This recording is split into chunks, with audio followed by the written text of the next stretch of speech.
Subhanallah wa ta'ala Allahu akbar walillahi alhamd.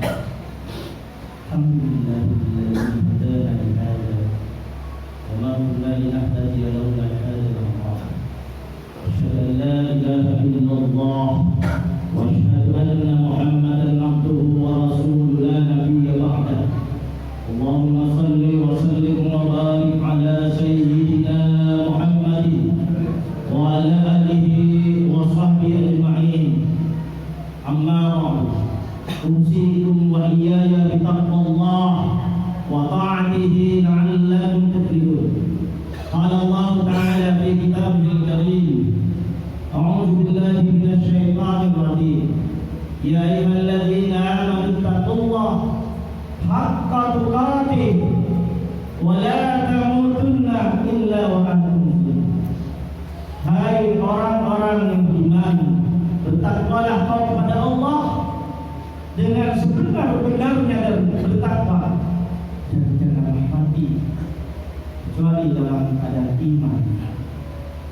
Saudara-saudaraku, sidang salat Idul Fitri rahimakumullah, tidak terasa Ramadan berkah, bulan yang sangat mulia, bulan yang penuh ampunan, bulan yang penuh keberkahan sudah meninggalkan kita. Mudah-mudahan kalau puasa saat ini adalah puasa yang terakhir bagi kita, karena kayak namanya kematian kita gak akan tahu kapan dan di mana. Kematian itu pasti datang, dan kita puasa yang terakhir bagi kita mudah-mudahan menjadi puasa yang terbaik di antara puasa-puasa yang lain yang pernah kita lalui.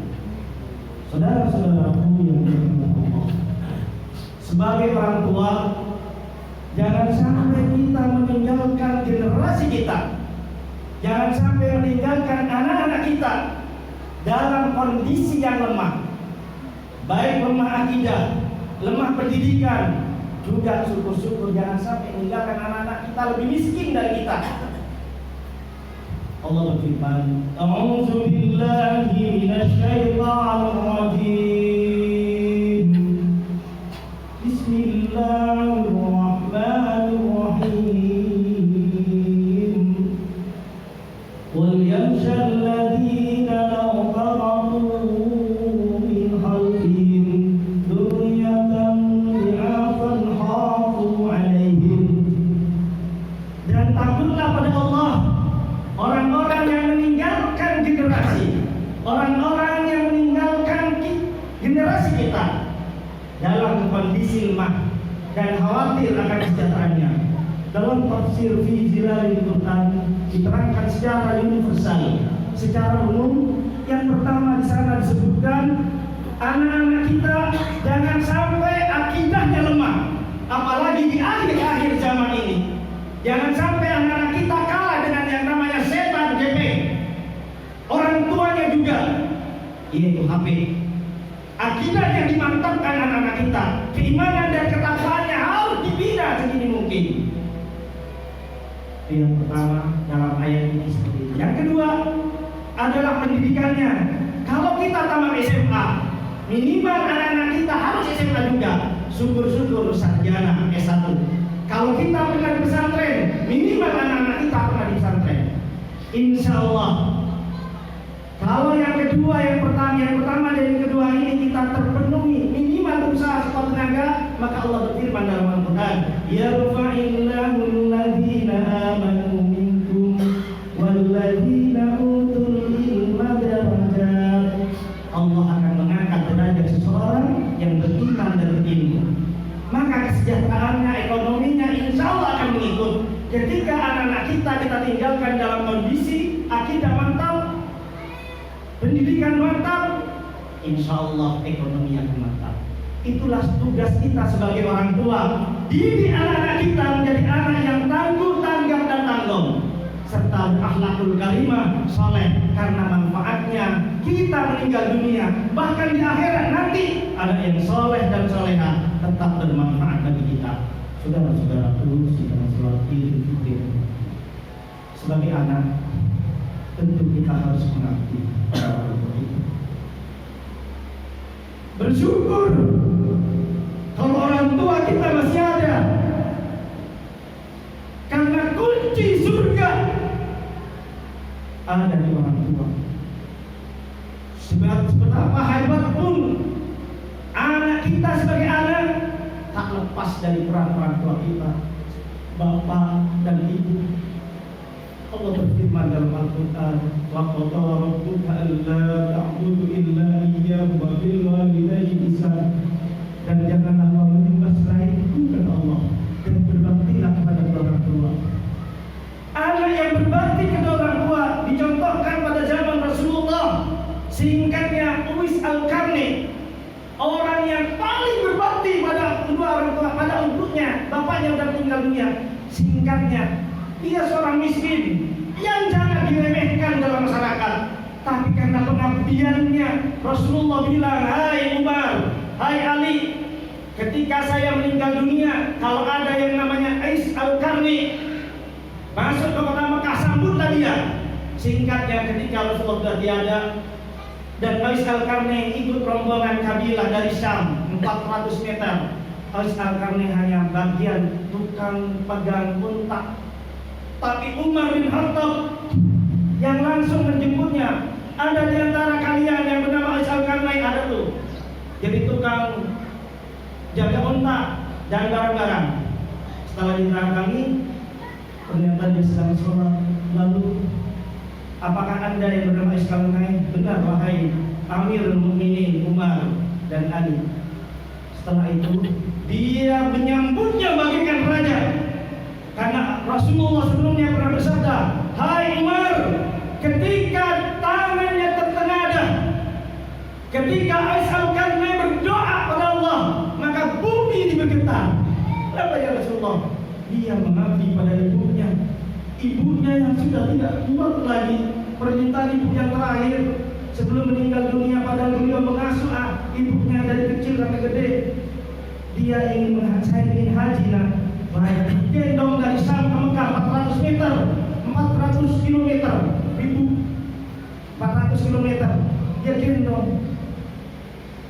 Tapi karena beliau Uwais Al-Qarni mengabdikan dirinya pada ibunya, saat di Mekah saat haji, ibu Uwais, kenapa kau tak berdoa? Tanya ibunya. Uwais berkata, Bu, Umi, cukup doa ibu, cukup doa ibu untuk Allah padaku. Saya tidak akan berdoa, cukup ibu yang mendoakan saya. Ridallahu wa birridal walidain, sutullahu wa sutul walidain. Keridhaan Allah tergantung kedua orang tuanya. Murkanya Allah tergantung murkanya kedua orang tuanya. Kata saudara-saudaraku, Uwais Al-Qarni setelah meninggal dunia, yang tadinya orang yang yang diremehkan, tapi ketika meninggal dunia, yang mandiin, yang ngafarin, yang nyolatin, orang-orang sampai bingung di sana, selalu banyak. Ternyata para malaikat. Itulah hikmah daripada ketika kita mengabdikan diri pada orang tua kita setelah Allah dan Rasulnya. Saudara-saudaraku yang dirahmati Allah, jangan sia-siakan ketika orang tua kita masih ada, ketika ibu kita masih ada. Kita tidak akan bisa membalas kebaikan jasa beliau. Bagaimana orang tua kita, bapak kita banting tulang, peras keringat, kepala jadi kaki, siang malam jadi nafkah untuk kita. Bagaimana ibu memperjuangkan ketika lahir kita. Ibu ketika melahirkan kita tak pernah menanyakan bagaimana anak, tidak pernah memikirkan dirinya, bagaimana anak saya sehat atau enggak. Setelah itu menyusui, setelah itu dibina. Tahu-tahu kita menikah berkeluarga, gak sempat rasanya juga. Belum sempat maksimal mengabdi pada orang tua. Minimal kita muliakan orang tua kita. Syukur-syukur kita kasih apa yang beliau minta pada kita. Saudara-saudaraku yang dirahmati Allah, bagaimana orang tua kita yang sudah meninggal dunia? Dua hal yang paling pokok. Yang pertama, doakan setiap saat, setiap detik bapak kita kalau sudah meninggal dunia.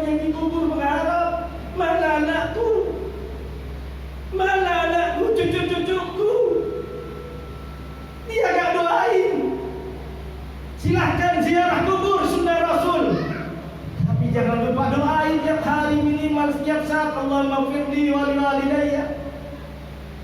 Yang kedua, apa yang harus kita lakukan ketika orang tua kita sudah meninggal dunia? Infakkan, sedekahkan, jariahkan harta kita untuk orang tua kita yang sudah meninggal dunia. Jangan beli, gak ada apa-apanya. Ketika harta kita disimpankan dibandingkan jasa emak bapak kita selama mengasuh kita, ibu kita meninggal, gak ada apa-apanya. Makanya jangan pelit, jangan bakhil, jangan kikir untuk kedua orang tua kita yang sudah meninggal dunia. Infakkan, kasih panitia. Ini panitia pembangunan masjid. Infak dari saya untuk bapak saya. Nyampe. Siapa yang bilang nggak nyampe, ngaji dulu.